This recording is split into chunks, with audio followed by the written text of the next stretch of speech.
Who are the biggest fades when you're doing your dynasty startups? All that and more in this episode of the Locked On Dynasty Football Podcast. You are Locked On Dynasty Football, part of the Locked On Podcast Network. Here are your hosts, Marcus Mosher and Kate Magdziuk. Welcome back to the Locked On Dynasty Football Podcast, part of the Locked On Podcast Network. Thank you for tuning in. We'd like to thank you for making us your first listen of the day. Today's episode is presented by Prize Picks. Prize Picks is daily fantasy made easy. Pick 2 to 5 players, and if they score more or less than their Prize Pick projection, you can win up to 10 times your money on any entry. First-time users can receive a 100% instant deposit match up to $100 with promo code Locked On. That is prizepicks.com, promo code Locked On.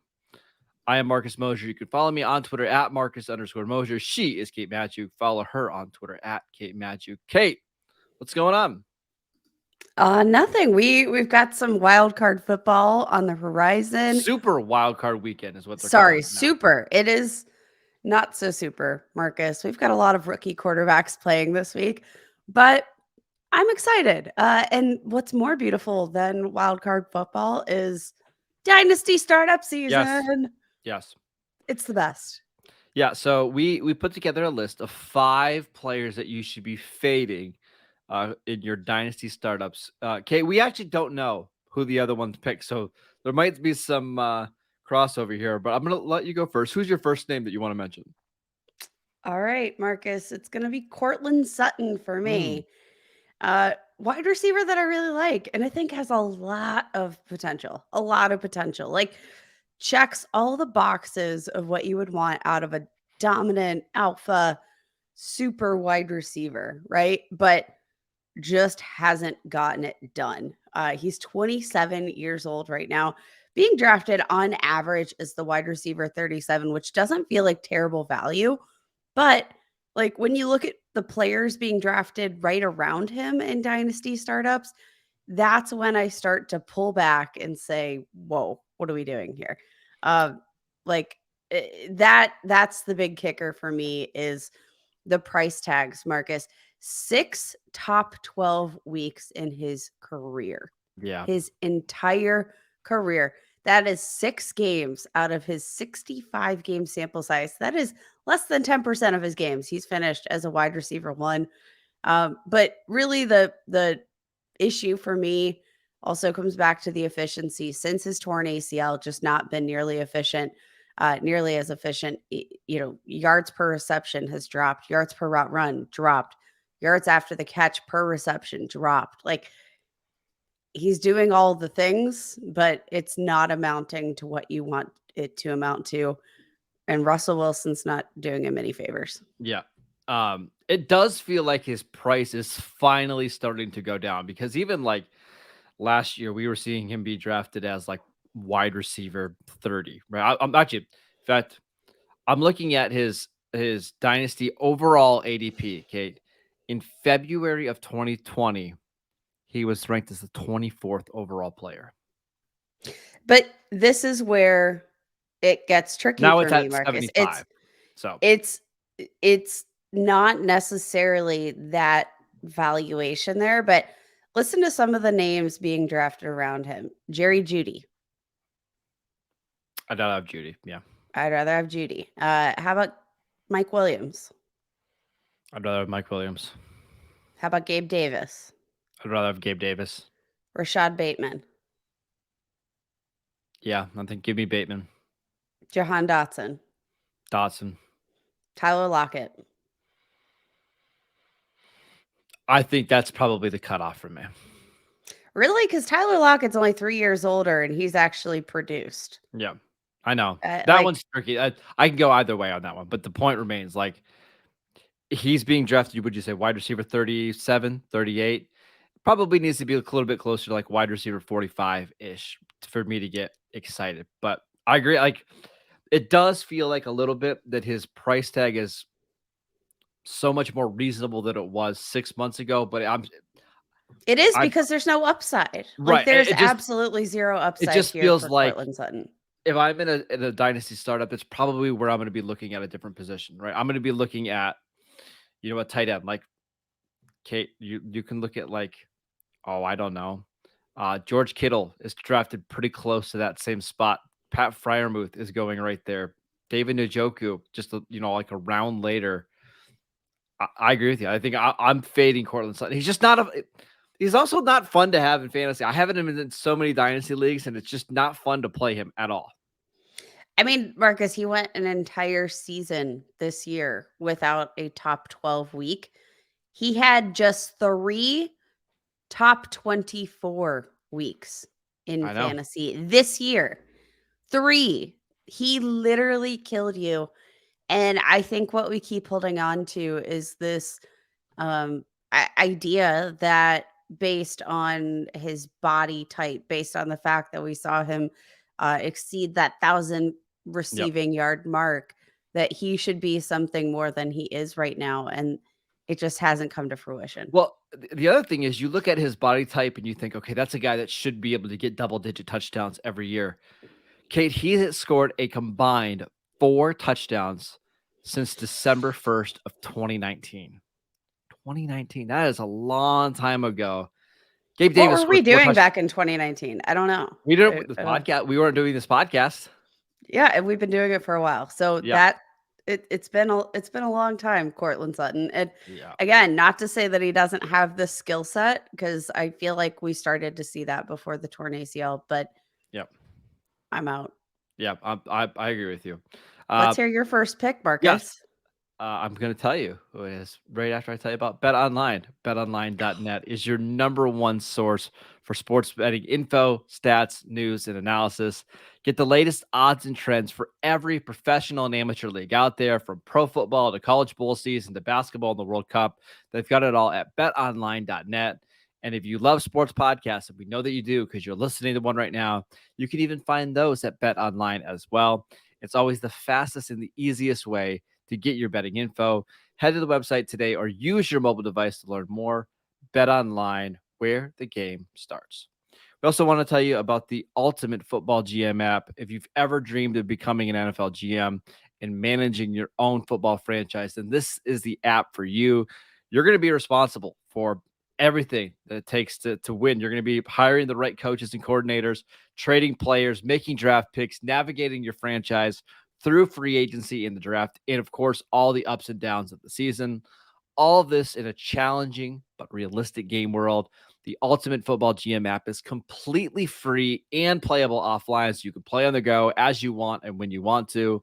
Locked On Dynasty listeners get a 100% free boost of their franchise when using promo code Locked On, all caps, in the game store. That is Locked On, all in caps. So make sure you check it out today. To download the game, just visit ultimate-gm.com or look it up in the App Store. That is ultimate-gm.com. Ultimate Football GM. Start your dynasty today. All right, Kate. My first guy to fade. I love this player. I think he's an awesome player. But it's Tee Higgins. Whoa, that Yeah. Marcus. So Okay. here's the thing with Tee Higgins.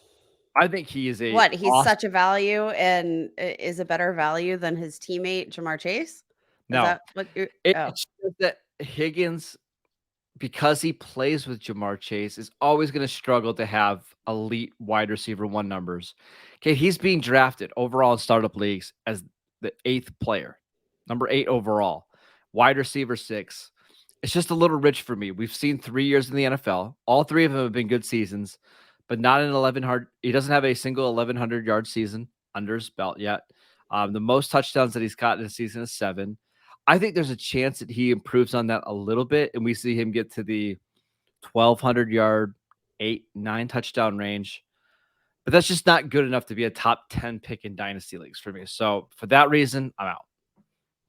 I'm kind of shocked by this, Marcus. I'm really shocked. You caught me off guard. Was not expecting to have to defend Tee Higgins today on this podcast. You got me good there. But I'm kind of surprised that you're fading a wide receiver that has I think, maybe not as high a ceiling, but like just as safe a floor as Jamar Chase does. And I think that's the difference, right? Like it's the ceiling. You just don't get those 150-yard games with 2 touchdowns as frequently as you get them from Chase, right? I would agree there. If you're gonna fade one of these guys, though, I think you fade both of them, and I don't want to fade either. So I guess Mm. I'm all in. But See, I I think don't feel that way, to be honest. So Jamar Chase is currently being drafted as the number 2 overall player behind Justin Jefferson. I think that's right. Like I if I had the number 2 pick, I would absolutely love drafting Jamar Chase at 2. Absolutely love it. and I would do the same, Marcus. But my whole thing is that I don't think you can fade either at their current price, and that's just where I'm at. Obviously, like Tee Higgins, he doesn't have as significant boom, and that puts him down the ranks, but I still think he's got tremendous upside with Joe Burrow. He's got great chemistry. He's got tremendous touchdown potential. We And just haven't seen it yet. we just haven't seen it yet. But you know what's fascinating, Marcus, is T. Higgins had just one fewer top 12 week than Jamar Chase this season. Now Chase did miss 5 games, so we need to at least mention that. That's fair. Yes. But I don't know. T. Higgins, He's a really good player. Like I want to make sure I emphasize this. He's a really good player. He's for his career, he's averaged 9.3 yards per target, which is bonkers. It's just when you're the number 2 guy in this offense, even in an offense that is as good as Cincinnati, I I just don't know if I can pick you in the top 10. That's all. okay. All right. Who's your next player? Uh, I'm I don't think this is going to surprise anybody here, but I just want to firmly say that I'm out because there's a lot of speculation about this particular player. Quarterback Aaron Rodgers, not had a great season, but I do worry that some people will get a little bit excited about the fact that it seems like there's like some potential to move on out of Green Bay. Maybe he'll get a fresh start. Maybe he'll go to the Jets where they've got, these elite young receiving options. But I want to make it clear that I'm still out on Aaron Rodgers. I didn't like expect a killer season. But when you look at his end of year finish, I do think it's super, super, super deceiving. Uh, Finishes the QB 13 on the year.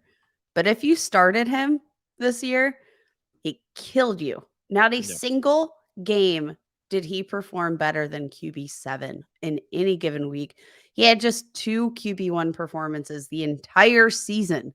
The entire season. And like for a quarterback to finish as QB13 and not have a single game better than QB7, that shows you that he literally finished as QB13 because he played. Like that's literally it. He just had one game with more than 2 passing touchdowns on the year. Jared Goff had 5, by the way. Yeah. 5. I didn't expect anything, but for a guy that has seemingly been sort of teetering on the brink of retirement versus moving on from his current team, like I don't want to commit to that with my dynasty roster, and I do think that there's going to be some temptation there, but like for me, I'd rather chase some upside in a similar range because I think the upside there with Aaron Rodgers is relatively capped. Who's being drafted behind him? Jared Goff. I'd prefer Yep. Jared Goff. Do you know the last time Aaron Rodgers had a 300-yard passing game? I feel like it was last season. Yeah, December 12th, 2021 against the Bears. Did not have over a year ago. Over a year ago. Do you know the last time that Aaron Rodgers threw for 240 yards in a game? Oh God, I don't. It was November 6th in that game against the Lions where he threw 3 interceptions. He went the final 8 games of the season without throwing for 240 yards or more. Yikes. I- Yikes. Yeah, And like again, it's not even like I've talked about, the fact that okay, so it's hard to evaluate a player like Malik Willis with the weapons he's had. Yeah. It's hard to it's hard to evaluate players when they don't have proper weapons around them. But Aaron Rodgers, I think we know what he is already. Yeah. He's older, he's aging, and I'm just not gonna put my dynasty stock in, an older player without upside. If I'm gonna draft a player over the age of, like, 30, it obviously with quarterback, age matters much less. But Yep. if you're gonna It, be drafting an older player on the brink of retirement, you at least chase some upside. well, and we should mention that even in like 2020 and 2021, when Rodgers won the NFL MVP, he wasn't even the number one quarterback, right? And that was the year he was throwing, 48 touchdowns and 5 interceptions. Last year, 37 touchdowns and 4 interceptions. He wasn't putting up a ton of fantasy points because the yardage total wasn't awesome. He's a 0 as a runner, and you just need to be so efficient and have such Yes. big counting stats. So what's the value in a quarterback that averages 217 yards a game, that doesn't give you rushing yards, and now is averaging, a touchdown and a half a game? Like, the guy isn't even playable in fantasy league. So I No. and do we all of a sudden think at the age of 40 that he's gonna start putting up big fantasy numbers and become a top 10 dynasty quarterback? No, I don't think so. I think this is an easy fade, I think. To be fair, I like prior to this season, he was producing as a top 10 quarterback. But Over the he last had to 4 have it. each of the last 4 seasons, he did finish as a top 10 quarterback, but it had to come on the brink of efficiency, and it did. And But he had to play he literally was the MVP in 2 of those seasons to yeah, finish as a top 10 quarterback, right? Where you have other quarterbacks that don't even have to play well, that can sleepwalk into being the 6th ranked quarterback in the league. yeah. Yep. I There's just no upside here. But I can guarantee you, and you know this, like, you're gonna play in a dynasty league where Aaron Rodgers' name is still gonna hold a lot of value. And it's like, okay, I'll draft Aaron Rodgers a round ahead of where I should, 2 rounds ahead of it happens all the time. I mean, it's really again similar to Cortland Sutton. Look at the players drafted around him. Daniel Jones, 1 spot ahead of him. I'll take Daniel Jones all freaking day. Yep. Jared Goff, 2 spots behind him. Jordan Love, even I'd prefer to take a shot on I 24-year-old would have opted. Jordan Yeah. Love. Matthew Stafford, Tom Brady, Desmond Ritter, Baker Mayfield. I honestly would prefer every single one of these quarterbacks because at least there's some potential upside there for me. Yep. All right. I've got one more that I want to get to, and I know you have one more as well. But before we do that, I want to let you know about Built Bar. We just got through the holidays, and I know what 2 weeks into the new year, everybody's goal is to eat just a little bit healthier this year. If you want to eat a little bit healthier, but you don't want to compromise taste, then we've got the thing just for you. You've got to try Built Bars. With Built Bars, they're actually healthy for you and they taste really good. Seriously, they're delicious, and you won't even think that they're good for you. Perfect for your New Year's resolution.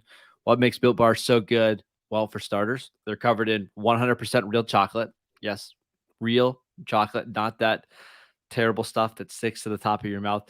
And they've got some awesome flavors, including peanut butter brownie, coconut almond, cookie dough is my new current favorite. I also like the coconut brownie chunk. Not sure how Built does it, but they've got 17 grams of protein, only 130 calories, and 4 grams of sugar.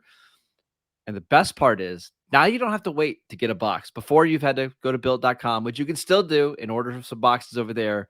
But now you can go to your local Walmart or Sam's Club and pick them up right there. Yes, head to your local Walmart today, walk to the pharmacy section, grab yourself a box of Built Bars. You can pick up a 4 box of the cookies and cream, the double chocolate, or the coconut puffs. Or if you're at Sam's Club, you can get a 13-bar box with the brownie batter. Check out again, coconut almond, coconut brownie chunk, my favorite. You can thank me later. Again, built.com, the absolute best protein bar out there. All right, Kate. I've got 2 really quickly. First of all, every running back is a sell and a fade in Dynasty for me. I honestly, you could tell me that every single price of these guys is overinflated. I think Saquon Barkley at RB3, 10th overall, is just asinine. But for me, the biggest fade, DeAndre Swift. He's currently Wow. I our thought we were going to have the same answer here and we didn't. So, wow. Okay. I'm just shocked. Go ahead. RB8, being ranked as the 24th overall player in startups. So that's at the bottom of the second round, top of the third round. I don't understand it at all. I love DeAndre Swift's talent, but 900 total yards from scrimmage this year, just over 1,000 last year, 800 as a rookie. We know that he's not getting goal line touches because Jamal Williams eats them all up. He can't stay healthy. I would just rather, like, you look at some of the players that are being drafted in that same range: Josh Allen, Patrick Mahomes, Mark Andrews, if you want to get a tight end, Kyle Pitts. Give me all of those guys. I mean, you could even draft like a Drake London, Josh Jacobs. I'd take all those guys over DeAndre Swift. DeAndre Swift or Tony Pollard? Pollard. DeAndre Swift or Josh Jacobs? Jacobs. DeAndre Swift or Najee Harris? Najee. Wow. Okay. Yeah. It's I close. knew Najee was That going to one be I the could go either tipping way. point. Yeah. No, I think that's fair. I'm still holding on to the upside here, Marcus. I'm very hopeful. And I have a sort of inkling that the Lions will bring Jamal Williams back. He As feels they like a should. Lion. I think he's going to be relatively reasonable considering the other free agent running backs on the market right now. He feels like he's going to be a steal in comparison to a Saquon Barkley or a Tony Pollard. So I expect him to be back, but um, the nice thing about DeAndre Swift though is that he can be really efficient on his touches, and he doesn't necessarily need 20 touches per game to actually be productive for fantasy. The usage I think was really puzzling this year, but again, I do think that comes back somewhat to injury concerns. I know he was eliminated from the injury report eventually, but came out recently to say that he wasn't going to have off-season surgeries on his ankle or shoulder, which I think tells me there was still a chronic component there. Yep. We wouldn't still be talking about whether or not he's going to have surgery if he was 100% healthy. But I mean, again, I guess that just kind of circles back to the health component and the fact that he hasn't been fully healthy. So I get it. But it's a tough pill to swallow, I think. Yeah. Any others for you? I'm actually surprised you didn't mention this guy, so I'll bite the bullet for you, Marcus. We gotta fade Ezekiel Elliott. Oh yeah. Yeah. He's an obvious fade, but like I don't know at what point I'd be willing to take the jump here for Zeke. Being drafted right around RB 30, and I mean players in that range: AJ Dillon, Leonard Fournette, Antonio Gibson, James Cook. All of those guys I'm taking far ahead of Ezekiel Elliott. To close out the season, we saw a decline in his yards per rush attempt every single week since week 12, averaged a career low 3.9 yards per touch. I don't know if you have any insider information on the Cowboys, but he's not good. He's not good. That's kind of the takeaway. Truthfully, I thought he looked pretty explosive and quick at the end of the season, but this is just what happens to him now. He wears down as the year goes on. He used to have a lot of value as a receiver. They're not even bothering using him as a receiver anymore. He's a glorified fullback now for them. I mean, what's going to be frustrating is there's a chance that next year that Tony Pollard leaves, they bring somebody else in, and Zeke continues to be this goal line back who gets 1,000 total yards and 12 touchdowns.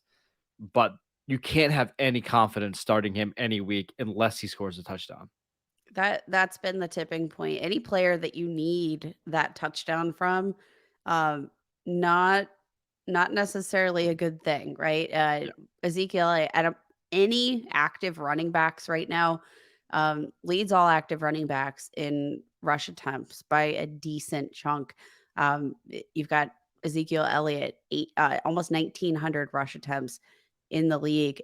Derrick Henry, even Mr. Workhorse himself, has 1,750 rush attempts, which almost 150 fewer than Ezekiel Elliott. That shows you how much wear and tear he's put on his body. And I don't know. The Cowboys are going to be in a really interesting position. Of course, I'm going to be tuned into Locked On Cowboys to get all of the drama on Ezekiel Elliott. But I don't know at what point I'd be willing to bite the bullet and take him in just a gonna let somebody dynasty else startup. draft him, right? Because he's just gonna. He is a declining player who doesn't have the upside as an RB1, isn't being used as a receiver. You just don't really want to, even if it's a mid-round pick in your startup, just draft somebody else who has a little bit more upside. A year from now, you're gonna be thanking us later. Tyler Algier or Oh my gosh, yeah. Yes, 100%. Not even close. okay. Just to recap, Courtland Sutton, Tee Higgins, Aaron Rodgers, DeAndre Swift, and every other running back, in Ezekiel Elliott. Those are our 5 fades in dynasty startups. Let us know if you agree with this, disagree. I'm sure people are gonna think I'm crazy for Tee Higgins, but it's fine. It's fine. We want to thank you for making Locked On Dynasty your first listen today. For your second listen, check out the Locked On NFL podcast, bringing you the local insights you love to the national spotlight with daily conversations on the biggest NFL stories. Locked On NFL, available on YouTube and wherever you get your podcasts. All the same places that you get the Locked On Dynasty podcast. Check us out over on YouTube. You can follow Kate on Twitter at Kate Magdziuk. I'm at Marcus _Mosher. I'll see you guys right back here tomorrow.